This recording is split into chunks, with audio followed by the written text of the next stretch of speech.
He wasn't looking for love. Armand was just another tired soul, working long hours, chasing dreams that seemed too far. Every morning, before heading to his job, he'd stop by the small, cozy cafe tucked in the corner of the street. It wasn't fancy, but it had the most peaceful vibe. And that's where he saw her, the new barista.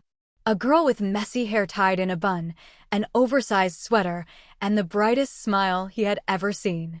She greeted everyone with kindness, but when she handed him his coffee, her eyes lingered for a second longer.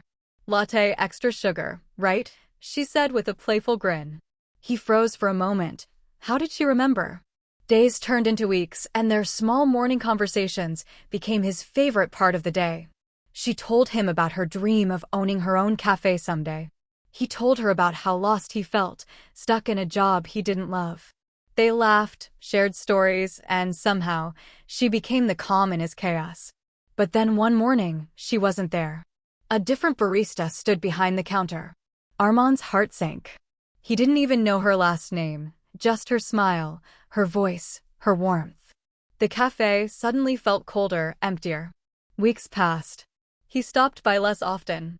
Until one rainy evening, while walking home drenched and lost in thought, he saw a small new cafe that had just opened, the Warm Cup. Something in him pulled him inside. And there she was. Behind the counter, in that same oversized sweater, arranging flowers in a cup. When she looked up and saw him standing there, her eyes widened, then that same heart-melting smile returned. "I was hoping you'd find me," she whispered. Armand laughed, finally feeling that rush he'd missed for so long. Turns out, sometimes fate doesn't need grand gestures, just two people, one dream, and a coffee that brings them back together.